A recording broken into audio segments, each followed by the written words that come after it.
नमस्कार, स्वागत है आपका खास खबर में। मैं हूं आपके साथ सपना दीपक मदेशिया। बुलेटिन का आगाज करेंगे। हरियाणा विधानसभा चुनाव के नतीजे 8 अक्टूबर यानी कि कल मंगलवार को आएंगे। पूरे देश की नजर हरियाणा विधानसभा चुनाव के नतीजों पर टिकी हुई है। 5 अक्टूबर को हरियाणा विधानसभा चुनाव के लिए सभी 90 सीटों पर वोटिंग हुई थी और अब जनता ने किसे अपना मत दिया है इसका पता मंगलवार से लगना शुरू हो जाएगा। तो वही हरियाणा विधानसभा चुनाव के लिए मतदान होने के बाद आए एग्जिट पोल के नतीजों में भारतीय जनता पार्टी को बड़ा झटका लगता हुआ नजर आ रहा है। इसके अलावा हरियाणा और जम्मू कश्मीर विधानसभा चुनाव के नतीजे क्या होंगे ये तो देखिए 8 अक्टूबर को पता चलेगा। लेकिन इस बीच एग्जिट पोल जरूर बीजेपी की धड़कन बढ़ाती हुई नजर आ रही है और इससे पहले आए एग्जिट पोल के नतीजों में लगभग सभी हरियाणा में कांग्रेस को जीता हुआ और जम्मू कश्मीर में कांग्रेस एनसी को बढ़त मिलते हुए नजर आ रहा है। और इसी के साथ साथ इस बार एग्जिट पोल करने वालों में जो आम राय बनती दिख रही वो बीते 10 सालों में बहुत कम दिखा है। जी हां, और इसी के साथ साथ अगर एग्जिट पोल के नतीजे सही साबित हुए तो ये प्रश्न और मजबूती मिलेगा कि क्या अब चुनावी राजनीति का चक्र कांग्रेस के पक्ष में घूमता हुआ नजर आ रहा है। और इसी के साथ साथ क्या दो ध्रुवों की राजनीति के इस युग में कांग्रेस युग की वापसी का दौर शुरू हो चुका है। और खासकर आपको बता दें कि तब जब लोकसभा चुनाव में बीजेपी का प्रदर्शन पिछले चुनाव के मुकाबले गिरा है और कांग्रेस का मजबूत हुआ है। और इस बीच आपको बता दें लोकसभा चुनाव के बाद कांग्रेस बीजेपी दोनों ही पार्टियों की ये पहली चुनावी परीक्षा है, जिसके बाद से हरियाणा के चुनाव नतीजों से जुड़े आंकड़ों पर गौर करें तो देखिए पता चलता है। और इसी के साथ साथ एग्जिट पोल भी बहुत कुछ बताते हुए नजर आ रहे हैं और इसी पर करेंगे चर्चा। हमारे साथ खास मेहमान जुड़ रहे हैं बीजेपी से, बीजेपी प्रवक्ता रामराजी शर्मा हमारे साथ जुड़ रहे हैं। बहुत बहुत स्वागत है सर आपका। और इसी के साथ कांग्रेस से नीरज गुप्ता हमारे साथ जुड़ रहे हैं। सर आपका भी बहुत बहुत स्वागत है। रामराजी शर्मा जी, आपसे शुरुआत करूंगी। देखिए एग्जिट पोल का भी हमने कल डिबेट में जिक्र किया था और अब देखिए देश के जो है तमाम दिग्गज चुनावी विश्लेषक है वो अब जो है कांग्रेस के पक्ष में एग्जिट पोल देते हुए नजर आ रहे हैं। क्या लगता है अगर ये एग्जिट पोल सही साबित होता है तो क्या इसका असर जो है महाराष्ट्र के चुनाव पर भी पड़ेगा? देखो, ये एग्जिट पोल ने जो अपना मत दिया है, अपना इन्होंने जो जिस तरह से दिखाया जा रहा है ये सरासर गलत है। और पीछे भी लोकसभा चुनाव में भी इन्होंने ऐसा किया था। उधर से छत्तीसगढ़ के चुनाव में ठीक हो गया मेरा ठीक हो गया। तो मैं समझता हूं ये तथ्यों से परे हैं। और जिस तरह से देवतुल्य जनता जनार्दन जो भगवान का रूप होती है, तीसरी बार केंद्र में हमारी सत्ता हमारी पार्टी को सौंपी है और विश्व के सबसे लोकप्रिय और ताकतवर प्रधानमंत्री आदरणीय नरेंद्र मोदी जी के हाथ मजबूत किए हैं, उनको आशीर्वाद दिया है। ऐसे ही हरियाणा में भी देवतुल्य जनता जनार्दन के आशीर्वाद से तीसरी बार हमारी सरकार बनेगी। और नायब सिंह सैनी जी जो बहुत ही लोकप्रिय हैं, युवाओं के हृदय सम्राट हैं, तो बहुत मिलनसार हैं, तो वो दूसरी बार सीएम बनेंगे। और ये जनता है, जनता का आशीर्वाद हमारे साथ है। हमारे को आशा ही नहीं पूर्ण विश्वास भी है कि जनता का आशीर्वाद हमारे को जरूर मिलेगा। और ये नतीजे नातीजे तो ये तो जैसे जिस तरह ये दिखाते रहते हैं ये तथ्यों से परे हैं। और कई उन्होंने समाचार चैनलों ने हमारे को भी दिखा रखा है, कईयों ने कांग्रेस को दिखा रखा है। वो अपना अपना विश्लेषण होता है, आंकड़ा किसी का कुछ है किसी का कुछ है, तो मैं समझता हूँ ये तथ्यों से परे हैं। जी इस पे चर्चा करने के लिए हमारे वरिष्ठ पत्रकार भी हमारे साथ जुड़ रहे हैं, मनोज कुमार।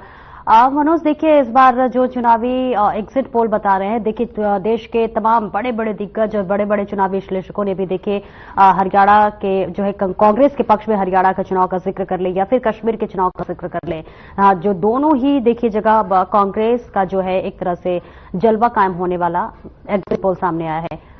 आपका विश्लेषक क्या कहता है और क्या लगता है कि जो एग्जिट पोल है अगर ये एग्जैक्ट पोल में तब्दील होता है तो फिर क्या कुछ तस्वीरें होगी? क्या इसका असर महाराष्ट्र पे भी पड़ेगा? और झारखंड भी देखिए वहां भी चुनाव है।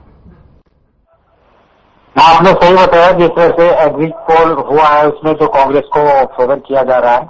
और चुनाव प्रचार जिस तरह से नरेंद्र मोदी जी ने कुरुक्षेत्र से स्टार्ट किया था और राहुल गांधी ने भी जो है चाहे जीटी बेल्ट हो चाहे अहिरवाल एरिया हो, वहाँ के बखूबी जो है लोगों ने चुनाव प्रचार किया था। तो जिस बार से अगर हम रुझान की अगर बात करें तो ये कांग्रेस का ही है। और शुरू से ही जैसे अगर 2019 की अगर हम बात करें तो भारतीय जनता पार्टी को 40 सीट मिला था, वो 5 सीट से कम हो गए थे और जेजेपी के साथ मिलकर के उन्होंने सरकार बनाई थी। तो एक इंडिकेशन 2019 में ही हो गया था कि भारतीय जनता पार्टी अगर चीफ मिनिस्टर को अगर वो चेंज करते, कोई दूसरा फेस अगर देते तो शायद उनको 10 साल का जो एंटी इनकम्बेंसी है वो फेस नहीं करना पड़ता। तो अगर हम ओवरऑल अगर परफॉर्मेंस की अगर हम बात करें तो कांग्रेस का जो हरियाणा में परफॉर्मेंस अगर होगा, अगर जो एग्जिट पोल अगर सही होता है तो डेफिनेटली जो है आने वाले समय में जो भी स्टेट्स में हो, चाहे महाराष्ट्र हो चाहे झारखंड हो, आने वाले समय में दिल्ली में भी जो है इलेक्शन होने वाला है, फिर बिहार में भी होने वाला है। तो ये एक बहुत बड़ी जो है बीजेपी के लिए बहुत मेहनत करने की जरूरत पड़ेगी आने वाले स्टेट्स में। जी मनोज जी, क्या लगता है कि अगर देखिए एग्जिट पोल कांग्रेस के पक्ष में जाता हुआ नजर आ रहा है, कहीं ना कहीं देखिए बीजेपी की हालत जो है पस्त होती हुई नजर आ रही है, ऐसा कौन सा फैक्टर रह गया जिससे बीजेपी का नुकसान हो गया है? किसान देखिए लगातार नाराज रहे हैं, रोजगार को भी लेकर हरियाणा में देखिए हाहाकार मचा हुआ है, लोग लगातार बीजेपी पर अपना गुस्सा जाहिर कर रहे हैं। कई जगह देखिए हमने देखा जब बीजेपी की तरफ से रैली की जा रही थी, तमाम जगह उनके रैली में जो नेता थे, दिग्गज नेता, उनको रोका गया, किसानों ने रोष प्रदर्शन किया, कई तरह की देखिए तस्वीरें सामने आई। सबसे बड़ा फैक्टर कौन सा हो सकता है? क्योंकि 2019 में जब मनोहरलाल खट्टर जी का जो 5 साल पूरा था तो उसमें ज्यादा भारतीय जनता पार्टी का कोई खास आलोचना नहीं हुआ था, लेकिन 2019 से 2024 के बीच में जो भी इनका शासनकाल रहा उसमें बहुत ही कंट्रोवर्शियल बड़ा देखे रहा। जैसे कि अगर हम परिवार पहचान पत्र की अगर हम बात करें, उन्होंने इंट्रोड्यूस किया, प्रॉपर्टी ID इन्होंने इंट्रोड्यूस किया। ये सब को लेकर के जो है लोगों में जो है वो एक असंतोष रहा, क्योंकि कोई भी अगर स्कीम, अगर गवर्नमेंट स्कीम अगर चला रही है तो उसमें परिवार का पहचान पत्र होना जरूरी है, चाहे प्रॉपर्टी ID आपको देना ही पड़ेगा। तो ये सब एक मैंडेटरी कर देने से जो है लोगों को जो एक्चुअल बेनिफिशरीज थे उनको जो है उनके पास स्कीम का बेनिफिट नहीं हो पाया। अगर हम जैसे कि ओल्ड एज पेंशन की अगर हम बात करें तो बहुत लोगों का ओल्ड एज पेंशन कट गया, क्योंकि उसके पास परिवार पहचान पत्र का जो भी उसमें कुछ एरर आ गया था या वो नहीं बना पाए।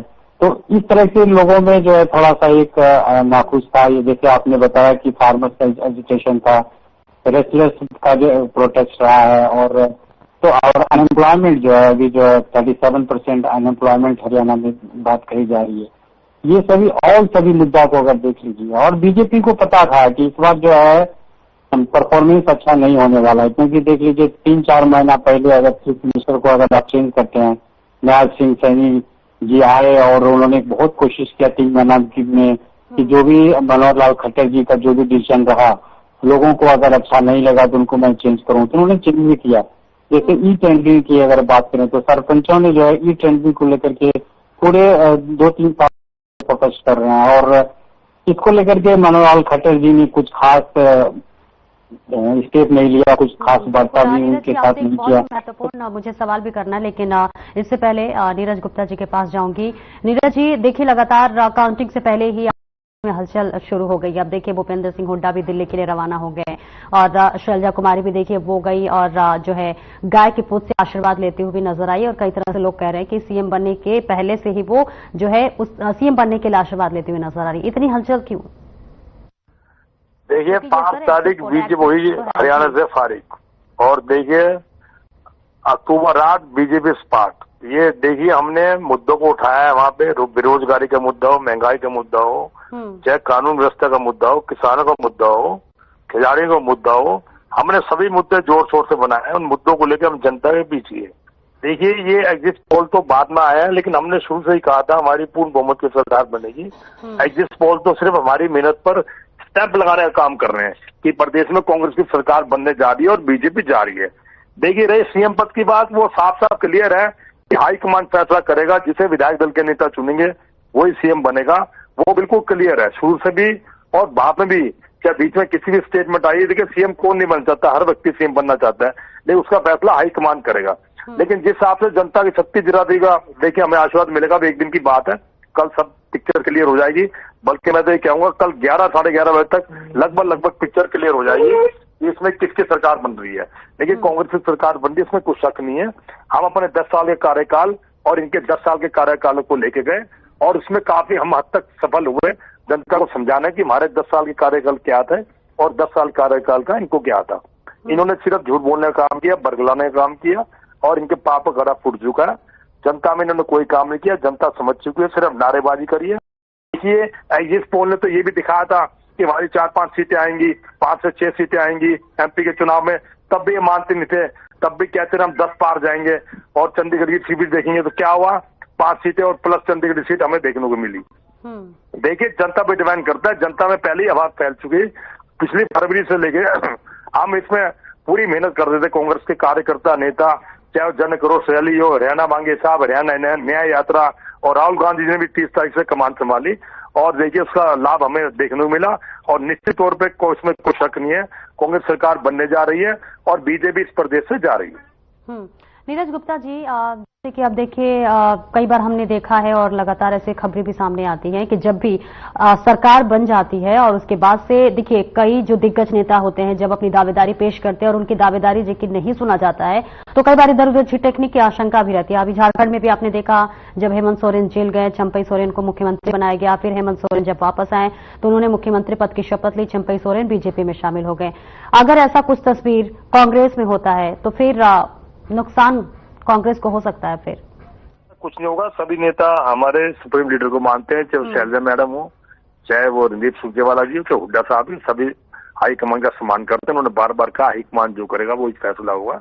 और दूसरे की हमारी बहुमत से इतनी फालतू सीटें आएंगी, ऐसे कोई टूट फूट की आशंका भी नहीं है कि कोई नेता जाएगा तो पार्टी टूट जाएगी या दूसरे में चला जाएगा, ऐसे कोई दूर तक आशंका नहीं।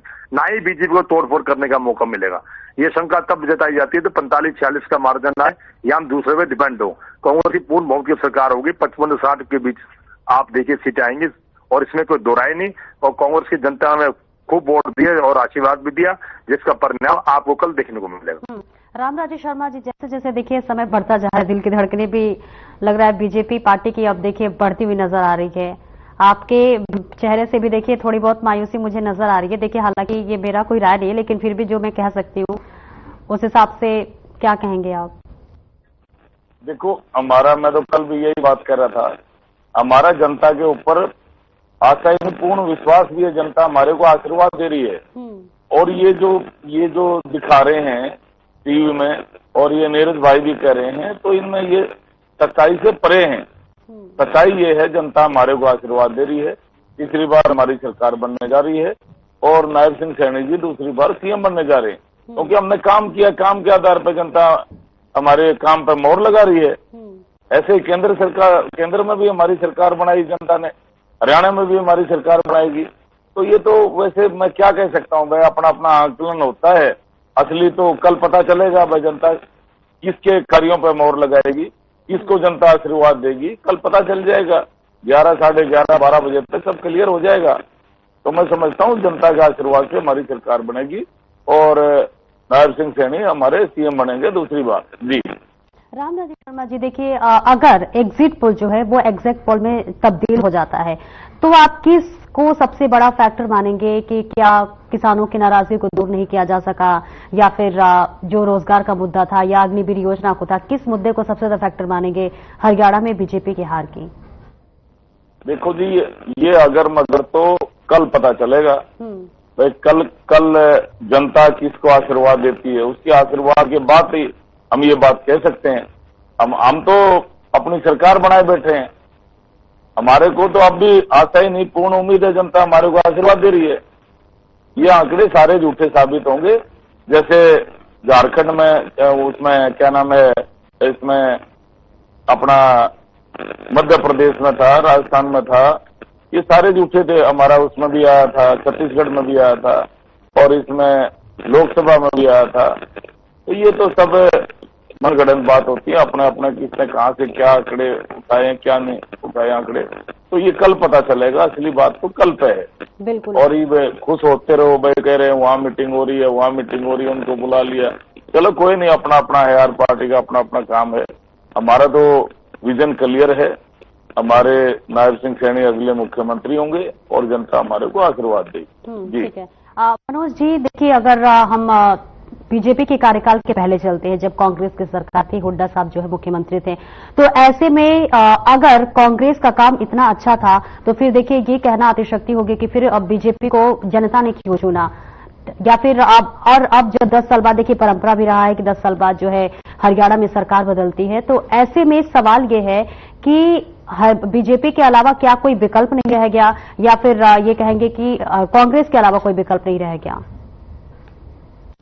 आपने सही बताया कि 2014 में जिस तरह से एंटी कांग्रेस मूवमेंट चला था, अगर सेंटर में भी देख लीजिए, दिल्ली में भी जो है अन्ना हजारे का एक मूवमेंट चला था, करप्शन का 2G 3G जो भी मामला आया था, उस लेकर को जो है भारतीय जनता पार्टी को फायदा हुआ था, सेंट्रल गवर्नमेंट में भी और स्टेट गवर्नमेंट में भी। अभी का जो स्थिति है अभी का जो स्थिति है, इसमें हम बोल सकते हैं कि कांग्रेस ने उतना लड़ाई नहीं किया जितना करना चाहिए, लेकिन बीजेपी का जो भी परफॉर्मेंस रहा पिछले 10 साल का, उनके बेसिस से मुझे ऐसा लग रहा है कि लोग जो वोट कर रहे हैं।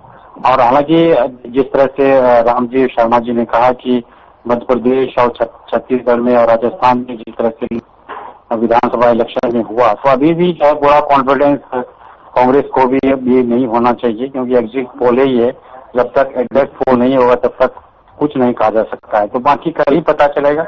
लेकिन जो भी सेंट्रल गवर्नमेंट और स्टेट गवर्नमेंट का जो भी परफॉर्मेंस रहा, जैसे आपने अग्निवीर का भी कहा, तो यूथ जो है अग्निवीर को लेकर के बहुत ही सेंसिटिव है यहाँ के, क्योंकि फौज में जो है यहाँ के लगभग 10% यूथ जो है फौज में है यहाँ पे। तो ये सब मुद्दा शायद अगर पहले भारतीय जनता पार्टी इसको लेकर के कुछ स्टेप उठाती तो शायद इतना जो है प्रॉब्लम नहीं होता। आज एग्जिट पोल भी इस तरह का नहीं दिखाता, तो अब देखिए अब कल क्या होता है। नीरज गुप्ता जी, देखिए अब लगातार हलचल देखिए तेज बढ़ती हुई नजर आ रही है, कल का इंतजार सबको है। और अब देखिए रणधीर सिंह जो है सुरजेवाला, वो भी अब जो है धाम पहुंच गए आशीर्वाद लेने के लिए, शैलजा जी भी पहुंच गए आशीर्वाद लेने के, सब अलग अलग आशीर्वाद ले रहे हैं, मीटिंग में मीटिंग हो रही है, इतनी हलचल क्यों? अभी तो सरकार नहीं बनी है ना। उससे पहले एक प्लानिंग के तहत हर पार्टी का अपना प्रोटोकॉल होता है, उससे पहले सोचा जाता है, समझा जाता है, विचार किया जाता है। और देखिए सरकार 100% बनेगी, हमें आत्मविश्वास है, विश्वास है, जनता पे विश्वास है, जनता ने मत दिया रही है। अभी अपनी पार्टी की बात कर देगी, हमारी सरकार 100% बनने जा रही है, भैया 100% बनने जा रही है, तो आपको तो हलचल होनी चाहिए, क्या दिक्कत है? आप हलचल कीजिए ना। तो आप देखिए सब अपना आशीर्वाद लेने जाते हैं। देखो हमारा देश सभी धर्मों का देश है और संविधान में सभी धर्मों की व्यवस्था है, कोई किसी को मानता है, तो सभी अपने अपनी जगह से इस देवता से आशीर्वाद लेने गए हुए हैं। देखिए और कल आपको अच्छी न्यूज मिलने की सुनेगी, और कल तक का इंतजार कीजिए, इससे ज्यादा मैं कुछ कह पाऊंगा।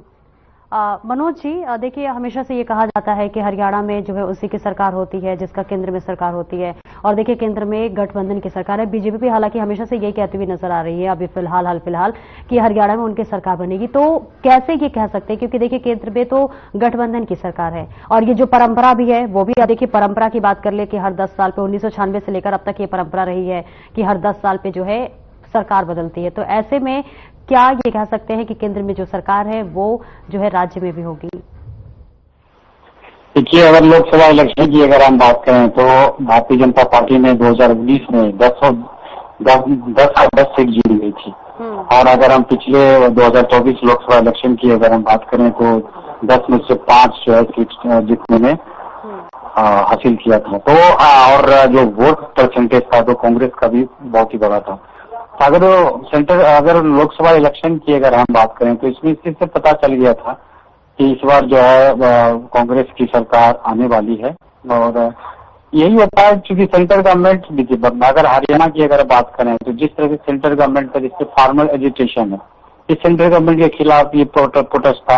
अगर रेस्टलेस प्रोटेस्ट भी करें तो वो एक सेक्सुअल हरासमेंट को लेकर के था, वो भी सेंट्रल गवर्नमेंट का या सेंट्रल लीडरशिप जो भारतीय जनता पार्टी थी उसके खिलाफ था। अनएम्प्लॉयमेंट की अगर बात करें तो ये भी एक सेंट्रल गवर्नमेंट का भी मामला। तो हरियाणा का जो इस बार का जो इलेक्शन रहा है वो लोकल पे उतना नहीं रहा जितना कि सेंटर इशू पे रहा, तो लोगों ने सेंटर इशू पे लेके ही जो है वोट दिया है।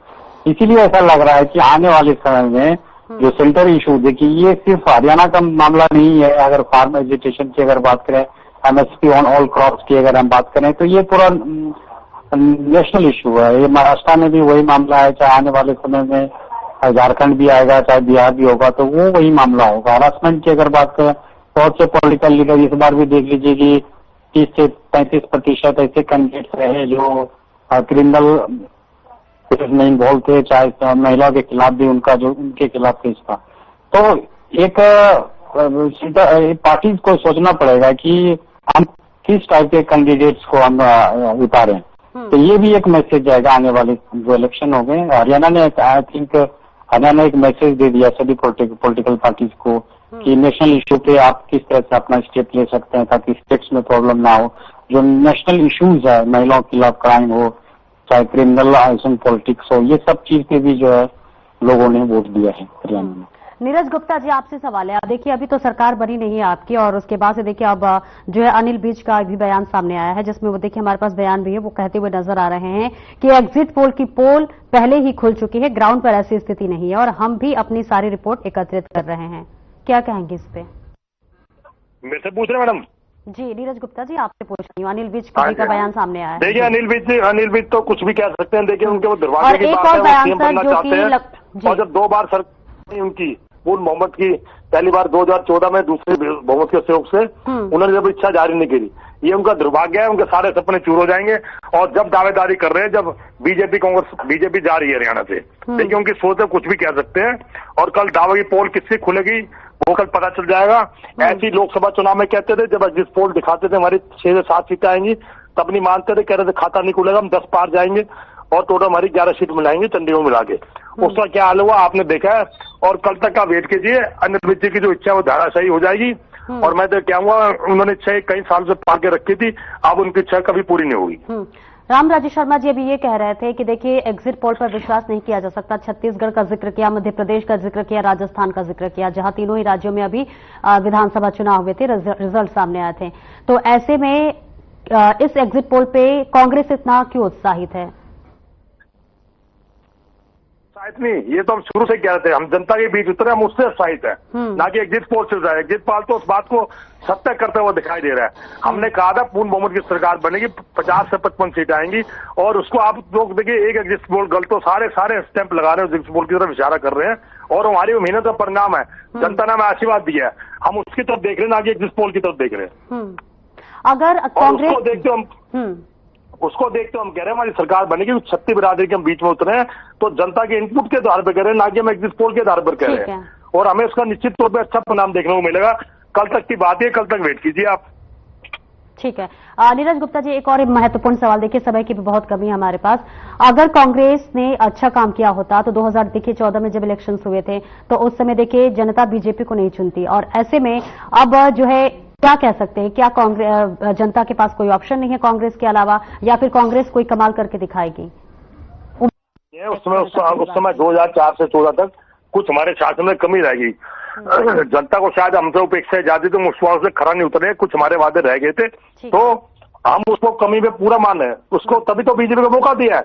लेकिन उनको बीजेपी विश्वास था कि बीजेपी कांग्रेस से अच्छा काम करेगा। लेकिन जब बीजेपी का शासनकाल हुआ तो जनता ने देखा इसका तो कार्यकाल आपने वादे पूरे नहीं किए, दूसरा कांग्रेस से भी बुरा रहा, बहुत ज्यादा बुरा रहा।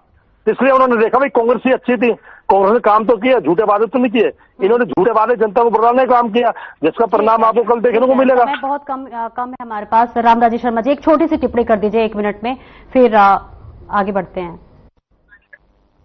देखो ऐसा है, मैंने पहले भी कहा है, कल सबका पता चल जाएगा जनता के दिल में क्या है, जनता किसको आशीर्वाद देगी। और हमारे को आशा है, पूर्ण विश्वास भी है, कल मंगलवार है, हनुमान जी की विशेष कृपा हमारे ऊपर रहेगी और तीसरी बार हमारी सरकार बनेगी और नायब सिंह सैनी जी दूसरी बार सीएम बनेंगे। जी बहुत बहुत शुक्रिया आप तीनों का इस साथ चर्चा में जुड़ने के लिए। और देखिए रामराजेश शर्मा जी ने कहा कि कल मंगलवार है और हनुमान जी की कृपा होगी, और हनुमान जी की कृपा किस पर होगी ये तो देखिए कल पता चल ही जाएगा। फिलहाल मेरे साथ इस चर्चा में इतना ही, दीजिए इजाजत, नमस्कार।